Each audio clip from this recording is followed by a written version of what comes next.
চলো এবার welcome back to another video. তো শাকিব খানের একটা সিনেমা যেতে না যেতেই আর একটা সিনেমা নিয়ে বড় বড় আপডেট কিন্তু উঠে আসছে, যেটা হচ্ছে তাণ্ডব। এবং এখন থেকেই অডিয়েন্সের মধ্যে এতটা পরিমাণে অ্যান্টিসিপেশন এবং তাণ্ডব নিয়ে এতটা পরিমাণে ক্রেজ বা বাজ বলতে পারো যে এই সিনেমাটা নিয়ে এখন থেকেই কিন্তু বিশাল লেভেলে একটা ডিসকাশন শুরু হয়ে গেছে। এবং সত্যি কথা বলতে প্রিভিয়াসলি রায়ান রফির সাথে শাকিব খানের যে ছবি এসেছিল তুফান বলে, সেই সিনেমাটা কিন্তু অডিয়েন্সের প্রচন্ড পরিমাণে পছন্দ হয়েছিল। বাংলাদেশীয় সিনেমার যে সমস্ত অডিয়েন্স আছে তাদের কিন্তু এই সিনেমাটা প্রচন্ড পরিমাণে পছন্দ হয়েছিল এবং তারা তুফান 2 নিয়ে কিন্তু বিশালভাবে এক্সাইটেড আছে। এবং যতদিন ধরে শোনা যাচ্ছে যে তুফান সেটা কোথাও গিয়ে তুফানের সাথে কোথাও গিয়ে তাণ্ডব এটা ইউনিভার্সেরও পার্ট হতে পারে, বা সেটা নিয়ে আমার কোনো এখনো আমার জানা অজানার বাইরে এই বিষয়টা।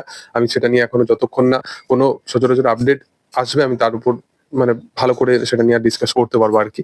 তো যাই হোক, তো যেটা শোনা যাচ্ছিল যে ইউনিভার্স এরকম হতেও পারে। এবার তাণ্ডব নিয়ে কিন্তু তোমরা সকলেই জানবে যে রায়ান রাফির যে সমস্ত, তোমরা যদি ফিল্মোগ্রাফি দেখো, যে সমস্ত সিনেমাগুলো সে বানিয়েছে, সেখানে কিন্তু ফিমেল অ্যাক্ট্রেসদেরকে একটুখানি অ্যান্টি হিসাবে দেখানো হয়। যেখানে মিমি চক্রবর্তীর ক্যারেক্টারটা ছিল, তারপরে সুড়ঙ্গতে তমা মির্জার ক্যারেক্টারটা ওই রকম ভাবে প্লে করেছিল সে। তো সেই রকম ভাবে এইখানেও কিন্তু একটা সেই রকম একটা কাইন্ড অফ ইম্প্যাক্ট থাকতে চলেছে। মানে তাণ্ডব সিনেমাতে 2-3 জন অ্যাক্ট্রেসের কিন্তু নাম উঠে আসছে, যার মধ্যে 2জন মোটামুটি কনফার্ম হয়ে গেছে। সাবিলা নূর, যাকে হয়তো ফিমেল অ্যাক্ট্রেস হিসেবে আমরা দেখতে পাবো, এবং জয়া হাসানের নামও উঠে আসছিল। জয়া হাসান খুব ভালো একজন অভিনেত্রী, এবং তার যে ক্যারেক্টারটা আমি তো ভেবেছিলাম হয়তো তাকে ওই অ্যান্টি ক্যারেক্টার হিসাবে এখানে প্লে করাবে, এবং আরেকজনের নামও এখানে উঠে আসছে।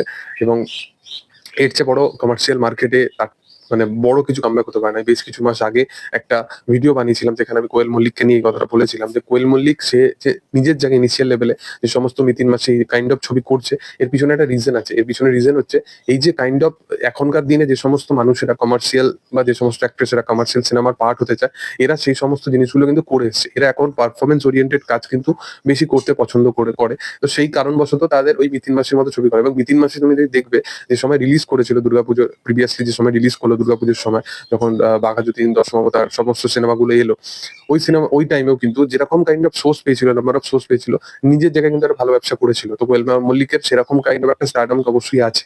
তো কোয়েল মল্লিকের নামও কিন্তু শোনা যাচ্ছে যে এই সিনেমাটাতে কিন্তু সে একটা ইম্পর্টেন্ট ক্যারেক্টার প্লে করতে পারে। দেখার যে সেটা হয় কিনা এবং সেটা কিরকম একটা ক্যারেক্টার হতে পারে সেটা হচ্ছে দেখার। এবং অবশ্যই ভালো ইম্পর্টেন্ট চরিত্র হলেই আমার মনে হয় কোয়েল মল্লিক এই কাজের সাথে অবশ্যই অ্যাসোসিয়েট হবে। দেখার যে সেটা কি হয়। তবে তাণ্ডব এরকম কাইন্ড অফ একটা কিছু প্রপার কাস্টিং নিয়ে আসছে অলরেডি।